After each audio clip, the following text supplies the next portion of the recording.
So today what we'd like is, as Dave said, we want to hear from you. We want to hear what your impressions are taking this in.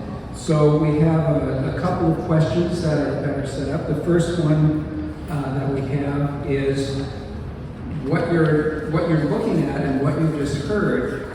What is the data telling you? What are you noticing when you look at that or when you receive this information? And we'd like you to break up into groups that are whatever size and configuration you want to break up into. We'll do that for about 10 minutes, and then we'll come back and report out to the whole like we've been doing with these other sessions. Does that sound like a plan? Okay. Yeah? So let's go. All right. Who wants to go first? Who wants to go first? This girl. Here we go. Alright, so our kind of gut reactions as we look at the graph is it feels like or looks like it could be interpreted that we are divided. Just in the sense that there's a lot of uneven balance across the graphs. And that there's no clear path immediately visible, so I'm sorry, committee. And that there's, sure, I'll talk directly into the microphone. That there's many concerns that are being raised, even just within our group. Interestingly, within the bottom three graphs, there's more people that disagree versus agree. That's not necessarily a bad thing. The exact perfect name is not going to make or break the church as long as we are staying directionally correct, was the comment from the group. The one perfect name that unifies us all probably doesn't exist because not everybody's going to be happy. But there are some concerns that we even voiced amongst our small group about some of the names that people feel like isn't in line with our direction or that we wouldn't necessarily feel comfortable saying out loud to people. I'd be very comfortable. No judgment. To be clear, no judgment on any of the names, just personal preference. And that names are like advertising, and the fact that there's so many different unique names and so many different unique responses, that having something that aligns with our brand is probably the most important, but also probably really challenging. Thank you. Great discussion. These four people. Who wants to go next? Five, six, seven. Six, seven. Who's next? There we go. Shay.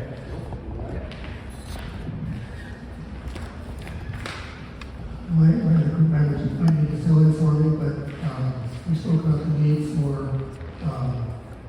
gender inclusion and the fact that the vast majority of saint names are male.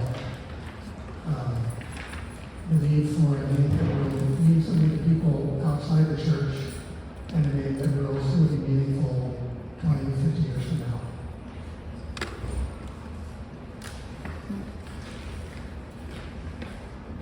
Thank you. Tony?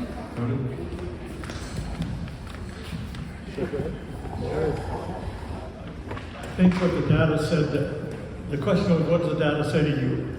And what the data says to us is that there's no huge wave in favor of any one name here. So it's up to the committee, and we trust the committee to do a good job. And we pray for you. There you go. Very good. Thank you.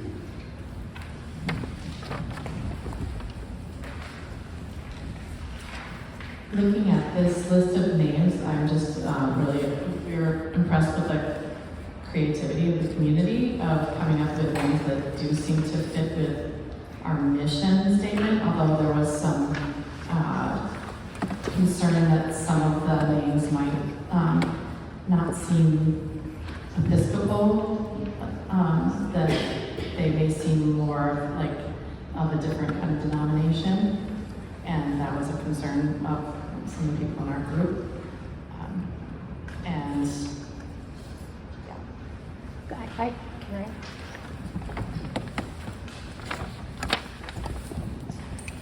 Is this asking too much, would this be too much work to whittle the list down a little?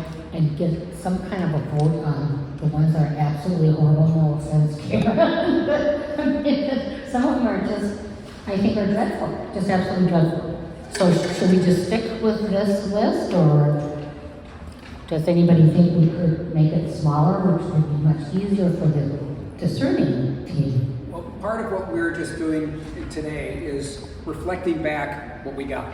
Okay, okay. So that's what we're doing. So that's what we got, and we wanted to Put it all out. Gotcha. show you what we Give got. everybody their voice. Okay. We spent a fair amount of time first just talking about the survey itself and both the strength of it and some of the befuddlement that we felt in looking at the survey. Also recognizing that some people were out of town during this period of time and grateful to know that there's still a chance to fill it out even if they didn't meet the August 11th deadline. We also talked about just the fact that we're not going to agree on anything, that's probably not a surprise. Maybe a little disappointing, but not a surprise. And ultimately, I think ended up with the notion that the fundamental question is, are we doing this for the past, or are we doing this for the future?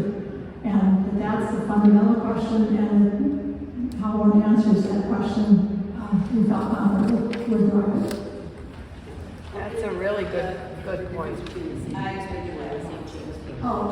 Yes, and some conversation Gail's mind, some conversation of the difference in the time that the St. James people coming to the consolidation have had 3 years of loss, of grief, of adjustment, of creating a new life, and at least for some people coming to the consolidation from St. Luke's, that's a more recent need on their part. Thank you.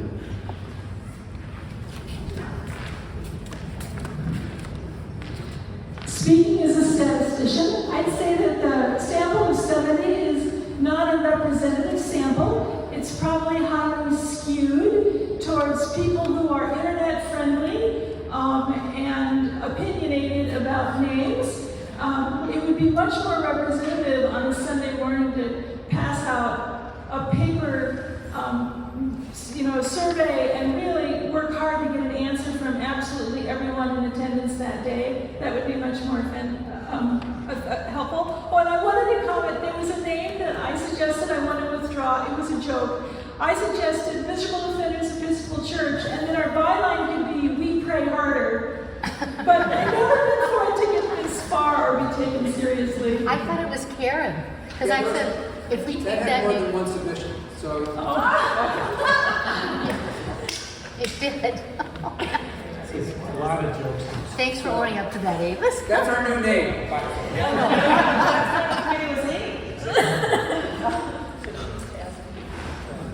Anyone else want to add before we move on to the next question? I do want to say that in response to what Avis just said, with all due respect to you as a statistician, I would say that if we did a survey on a single morning, that is skewed toward that one single morning, and who knows what comes out of that compared to what would be representative of the whole group. So, just for the sake of argument. Sorry. Thank you. Well, if we're still talking statistics and we average around 100, we got to disqualify easily 20 who are children who would not be part of the survey. So 70 still is a pretty good representation of voices being included. I just wanted to, and I imagine I'm not the only one that thought this, in my group there are others too. My hardest question was the very first one. And I'm not surprised that it's split into equally 3, pretty much. I did finally come up with a name to focus on, but I had to go through that list 3 times to have anything jump out at me. I'd be happy with any one of the 3, of the first 3 question answers. Okay. And I just have one more question. And this is for the committee. What do you need from us other than what we're doing right now? Anything to help? Yes, so that's what we're going to get to. Oh, Perfect there we go. segue. Okay. Brilliant. Thank you. I'll paint you later. Okay, so moving on. So the final part of today, we want to talk about, looking forward. And we'd like you to regather in your groups. And we want you to talk about what do you want to tell us as a committee, what we should lean into, trying to read your notes here. Yeah, I said decision-making models would guide you. And we got two pretty good examples just a second ago. Ruth Ann introduced the idea of a forward-backward lens. That's a orientation, personal orientation toward interpretation. So she says, that's a lens I would like us to use.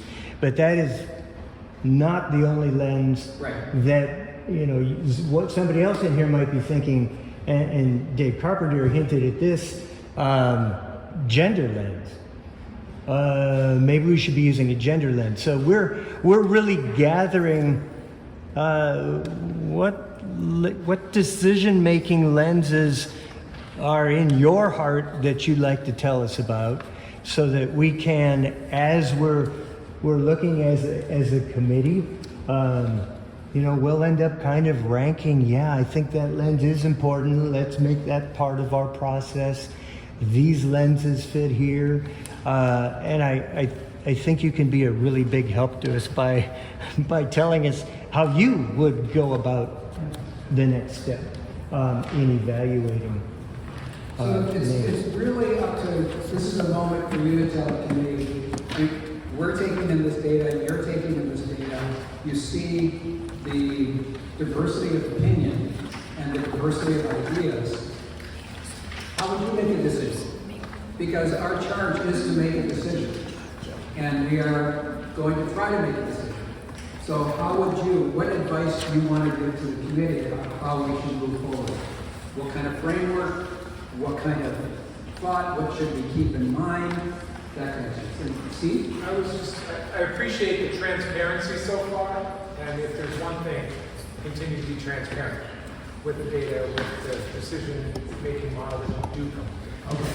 It might end with, white smoke or black smoke, but it's... That's what it is, that's what it is. Catholic. Yes.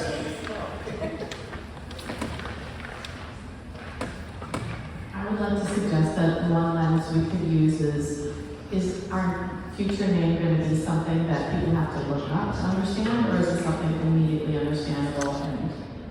So let's break into the small groups. So that's kind of what we'd like you to be talking about as small groups for the next 8 minutes, and then we'll wrap up, okay? Okay, we're going to start reporting out. Okay, and here we go. One of the things we talked about was the forward and backward perspective, and how the name that's chosen will be the name for decades, and potentially outlive all of us in this room. And so it's really important to be thinking about the forward direction of where we want to go, what do we want to be known for, what's going to appeal to younger generations or generations that haven't been born yet, and what do we want to move forward with. We also, what else we talked about? Well, no, you talked about your perspective as being a newcomer and how you were choosing a church. And a young person. Yeah, well, specifically. No pressure. Specifically, that sometimes the saints' names can kind of come across as very traditional, and as a young person, and sample size of one, but hearing from a lot of my peers, unfortunately, a lot of people have religious trauma related to how different churches, different denominations have treated different people in the past. And so sometimes the more traditional names, while very meaningful to those that have a strong faith and know the religious history behind the name, can kind of come across as like, oh, is that parish going to, how are they going to treat me? What do they really believe in? And so, considering the lens of less traditional names or ones that reflect reflect kind of the spirit of our parish without some of the more traditional things that I think someone else mentioned. You have to look up what it means to know what the church is. But part of that, you specifically said a saint name. Oh, was concerning. yes. Losing this. Yes, Yeah. the going away from Losing it. race. Yeah. Yeah. Okay. Cool. Is there anything else personal? All right. Here we go. Neil, can I comment one thing on Nick, because Karen had to leave, and she was very adamant that we should have a purely democratic selection. What's Karen Murray? And the rest of us were like, no. But I just want to make sure she was pretty strong. And her voice is very good. Sure. Thank you.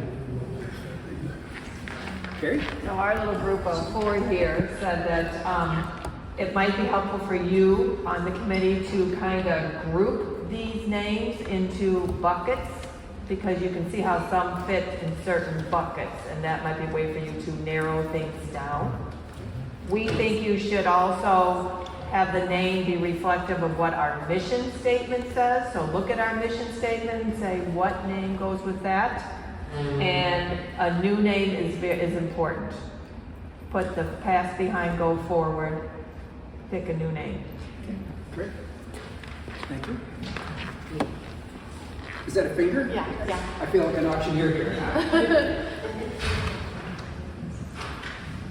One lens the committee might want to consider is from a graphic design perspective and how quickly you can read it as you're driving down 46th Street or to see it might actually be a factor.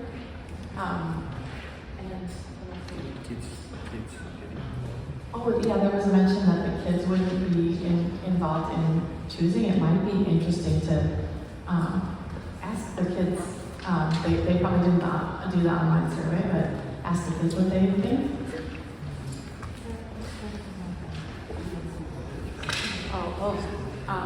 And then thinking of branding, which is kind of a crass way to think of it, but the name will have a brand to go with it, and how does that come out visually? Right. Okay. Over here. We had a lot of discussion about also some of the same things that other people have said, that a newer name, because the future is more reflective of where we're going here, obviously, than having to pull the memories from our legacy parishes. We also talked about how it needs to be inclusive, but not too specific in one particular, like with one particular saint or so that kind of thing. Please. I was just going to say that as we transition to whatever name we choose, I think we have to be, unless we choose St. Luke's and James, that we have to be careful when we assign committees. We sometimes say, we need some Lukeans, or we need a Jamesonian on this committee. There's too many Lukeans, and you know what I'm saying? Or identifying, it made sense to do that for a while. We have to think about moving forward. But again, moving away from looking at the past and trying to get into Forward. more personal. Okay. Anybody going once? Going twice? Dave, you want to take us out? Sure.